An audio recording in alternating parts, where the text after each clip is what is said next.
I don't think it's impossible for conservatives to regain Hollywood again and be involved in the arts and movie making. Hollywood has always been political, but it wasn't always liberal. You live here? Yes. Well, maybe you know what a zombie is.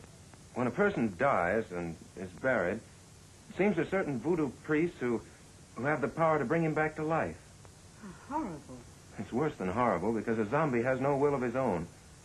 You see them sometimes walking around blindly with dead eyes, following orders, not knowing what they do, not caring. You mean like Democrats? The right has been effective in translating entertainment into votes ever since Louis B. Mayer turned his studio MGM into a political tool for Republicans in the 1920s, taking pictures of Calvin Coolidge on set in 1924, raising money and delivering radio addresses for Republicans in 1928.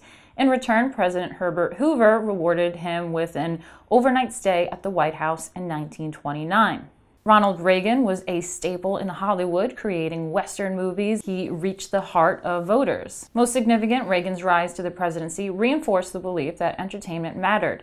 And this belief is the authority that conservative and liberal entertainers draw on today. Yes, the most outspoken celebrities in Hollywood tend to support liberal causes, but there are conservative entertainers such as James Woods, Kevin Sorbo, Tim Allen, who advance Republican goals. Scott Baio even spoke at Trump's GOP convention in 2016. In the 1920s and 30s, most of the studio heads were Republican, who spent a lot of time trying to block unions and guild organizations. A number of protest groups had successfully lobbied Washington, and federal government was looking to impose censorship guidelines on the studios. Rather than losing control of their product and face the involvement of the government, the motion picture producers and distributors of American hired Warren Harding's Republican Postmaster General, Will Hayes, to address the problem. That's when the Hayes Code was implemented, where they were really careful about the amount of cleavage and sex stuff involved in movies. So that's why those old-fashioned movies, they always just phase out when they're about to kiss, and things are very subtle with sexuality in them. There was a list of do's and don'ts that they had to abide by.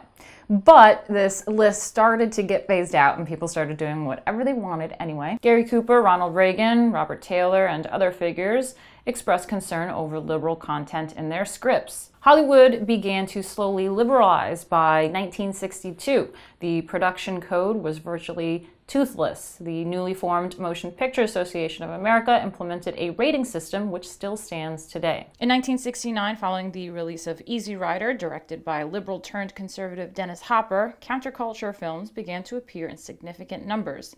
By the mid-1970s, older directors were retiring and new generations of filmmakers were emerging. By the late 1970s, Hollywood was very openly and specifically liberal. After making his last film in 1965, Hollywood director John Ford saw the writing on the wall. Hollywood now is run by Wall Street and Madison Avenue, who demand sex and violence. Author Tag Gallagher quotes him as writing in his book, "This is against my conscience and religion." So I don't think it's totally out of line for conservatives to be ruling Hollywood again. We have in the past, we created the industry. Liberals, like always, take it over, change it, make it seem like it's their thing, and push us out. But not anymore. I think it's time we regain our stance in Hollywood. If you want to see more from me and the rest of the Rebel team, like and subscribe.